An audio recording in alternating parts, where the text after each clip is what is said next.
Opinions and stories around the game we love, told by your favorite storytellers. Stay up to date with all things cricket. Subscribe to CricBuzz's YouTube channel and press that bell icon now.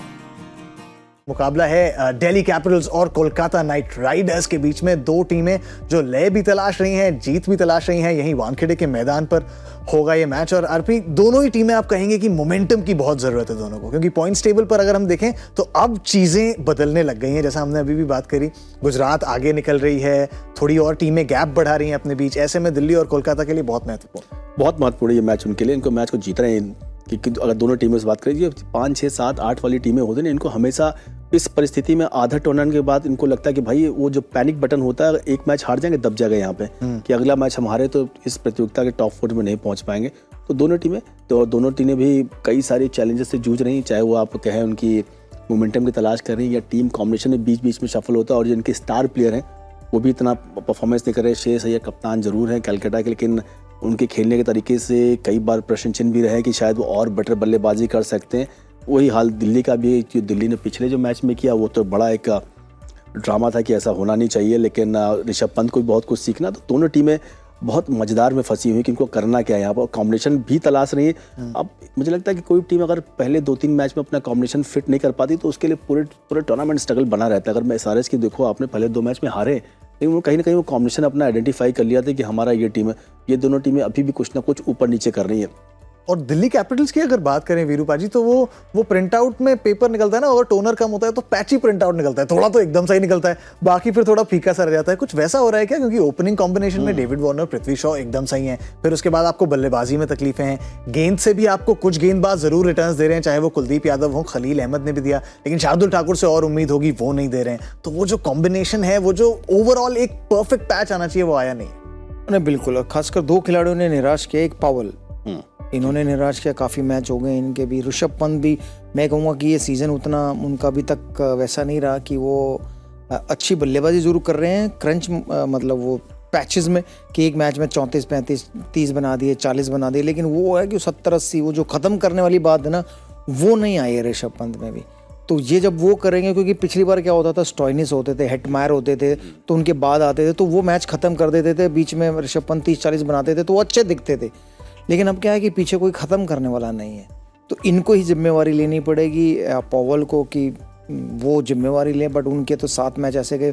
पिछले match में ज़रूर उन्होंने थोड़ा दिखाया, 2-3 छक्के लगाए जो last over में, बट लेकिन बात बनी नहीं। आई थिंक मुझे गेंदबाजी से ज़्यादा ना, मुझे बल्लेबाजी पे कि पृथ्वी शॉ और डेविड वार्नर रन बनाते हैं तो इनको ज़्यादा ओवर्स खेलने पड़ेंगे कि ये 15-16 ओवर तक खेलेंगे, तब शायद दिल्ली का गुजारा हो। वरना तो फिर बीच में किसी को जिम्मेवारी लेनी पड़ेगी, या फिर आप लॉर्ड ठाकुर को ऊपर भेज दें कि आप गेंदबाजी में तो कुछ खास कर नहीं रहे, तो बल्लेबाजी इस्तेमाल कर लें, तो वो भी ट्राई किया जा सकता है। बट मुझे लगता है जहाँ तक की है उनकी ऋषभ पंत, पिछले मैच ओपनर जब चलते हैं तो उसका ऋषभ पंत का भी चलना ज़रूरी है, ताकि वो बीच के ओवरों में रन बनाए और लंबा खेले। मतलब अगर MS धोनी के फ़ैन हैं तो उनसे सीखे, आखिरी ओवर में वो 20-25 रन बना देंगे, बट आखिरी ओवर तक रुकेंगे तो बनाएंगे ना। बिल्कुल सही बात है। और अब थोड़ा दबाव भी होगा। आरपी, पिछले मैच में वो जो बुलाने की कोशिश करी थी उन्होंने, उसके इर्द गिर्द जो कंट्रोवर्सी हुई, टीम में भी बात हुई होगी, उसका भी दबाव जरूर होगा। बिल्कुल, उनके जो वहाँ पे उस पर कोच मौजूद है शेन वॉटसन ने उस बात को बताया भी कि ये बिल्कुल सही नहीं है। तो वो भी एक ऐसा भी निर्णय उनको नहीं लेना चाहिए जिसमें उनको पेनल्टी भी होगी। वो एक शोभा भी नहीं देता ऐसे खिलाड़ी को। और आप टीम के कप्तान, आपके बहुत सारी रिस्पॉन्सिबिलिटी, आपका सबसे बड़ी रिस्पॉन्सिबिलिटी मैच फिनिश करने की। और कई बार ऐसी परिस्थिति में थे कि आप मैच फिनिश कर सकते थे, और अंतर्राष्ट्रीय अनुभव आपके पास, और ऐसा नहीं आपने इससे पहले किया नहीं। ऋषभ पंत ने कई बार किया। और आपको अगर भारतीय टीम एक अच्छी जगह पे देखती है और बाकी फैंस भी देखते हैं, दिल्ली भी, इसलिए आप कप्तान हैं, तो वो जो रोल में रखा गया, आपको रोल सही तरीके से निभाने में थोड़े कष्ट तो हो ही रहे हैं, तो उस पर ज़्यादा ध्यान दें, वो बेटर rather than बाहर की चीज़ों पे। बिल्कुल वीरूपा जी, कोलकाता नाइट राइडर्स पर अगर नजर डालें तो वहां भी दिक्कतें कुछ वैसी ही हैं। गेंदबाजी में रन्स लीक हो रहे हैं, उस लीकेज का कोई अभी तो ढूंढ नहीं पाए हैं वो तरीका बंद करने का। ऊपर अगर बात करें तो ओपनिंग कॉम्बिनेशन में पिछले मैच में भी बदलाव था, ऑफ कोर्स एरन फिंच को निगल था वहां पर, लेकिन वहां पर रन्स आ नहीं रहे हैं, तो वो नल खुल नहीं रहा है, ये नल बंद नहीं हो रहा है। बिल्कुल, बल्लेबाजी में भी दिक्कत है। ओपनिंग स्टार्ट नहीं मिल रहा है उनको, ऊपर से उनका जो वरुण चक्रवर्ती है वो बिल्कुल ही नहीं इस बार चल रही। तो जो पहले वो कॉम्बिनेशन होता था सुनील नारायण और वरुण चक्रवर्ती, वो बीच में रन रोक देते थे और विकेटें दिलाते थे ना, वो इस बार नहीं हुआ था। शायद दूसरी टीमें भी वरुण चक्रवर्ती के अगेंस्ट प्लान बनाकर आई हैं कि उनको अच्छा खेलेंगे, तो तो आई थिंक वो एक है। एंड्रे रसल को भी शायद सही इस्तेमाल नहीं कर रहे जहाँ तक मुझे लगता है, क्योंकि या तो कभी वो लेट हो जाते हैं या कभी बहुत जल्दी आ जाते हैं। मतलब जल्दी इसलिए आ जाते हैं क्योंकि विकेटें ज़्यादा गिर जाती हैं और जब विकेटें नहीं गिरती तो वो बहुत लेट हो जाते हैं आने में, तो कम गेंदें मिलती हैं खेलने को। आई थिंक वो एक कॉम्बिनेशन उनको सेटल करना पड़ेगा कि एंड्रे रसल कब आएंगे। मुझे तो ऐसा लगता है कि वो 8-9 ओवर होते ही उसके बाद जो भी विकेट गिरे उनको तब आ जाना चाहिए, अपना थोड़ा टाइम लें, और उसके बाद अगर वो चलते हैं तो फिर जीत पक्की हो जाती है। और आरपी ने एक बहुत अच्छी बात कही कि श्रेयस अय्यर, उनसे ज़्यादा उम्मीदें थी एज ए कैप्टन कि वो परफॉर्मेंस दे, वो एक छोर संभाल के रखें, अंत तक खेलें।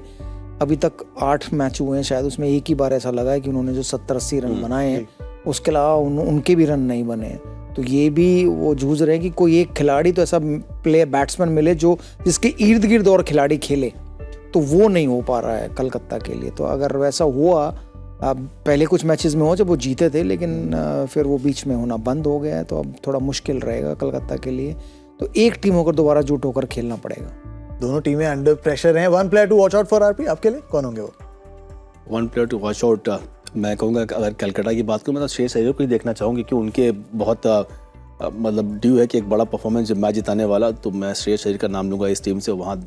और दूसरी टीम में मैं चाहता हूँ कि जो ओपनर दोनों में से डेविड वार्नर या फिर दूसरे ओपनर पृथ्वी शॉ में से कोई तो एक हो जो 17-18 ओवर तक खेले। अगर आप एक अच्छा स्टार्ट दे देते हैं तो आपके धुरी बनने का काम करना चाहिए, क्योंकि आपके इर्द गिर्द बैटिंग घूमनी चाहिए।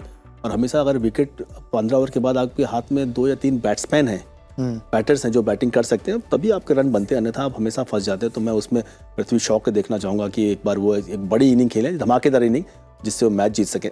जी, रिवर्स एनकाउंटर है ये। पिछली बार भाई बड़ी मार लगाई थी डेविड वार्नर, पृथ्वी शॉ ने, लेकिन कुलदीप यादव ने वापस आकर दिल जले 11 के खिलाड़ी होने के नाते 4 विकेट्स भी निकाले थे। आपके लिए कौन होंगे वीरूपाजी प्लेयर? मैं ऋषभ पंत को देखना चाहूँगा। मतलब वॉच आउट ये होता है कि जो आपको श्योर हो कि ये तो इससे डर के रहो, तो वो एक ऐसा खिलाड़ी मुझे लगता है कि ऋषभ पंत बीच के ओवरों में होना चाहिए। कि बाकी आरपी ने 2 नाम ले ही दिए हैं, पृथ्वी शॉ और David Warner, but Rishabh Pant भी इंपॉर्टेंट रोल अदा करते हैं। अगर वो पुराने वाले ऋषभ पंत की तरह खेलेंगे और लंबा खेलेंगे तो वो एक खिलाड़ी हैं। और दूसरी टीम में कलकत्ता में एंड्रे रसल।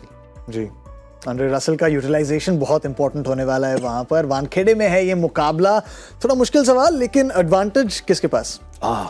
50-50 मेरी नजर 50-50 बैलेंस एकदम। बिल्कुल। देखिए, अगर एक बार हम टेबल पे नजर डालें तो सरकार साहब टेबल दिखाओ, वापस दिखा दीजिए सरकार। हाँ जी, ये देखिए, ये जो नीचे की 4 टीमें ना, जो अमीर टीमें थी पिछले साल, यही क्वालिफाई की थी। हाँ करेक्ट।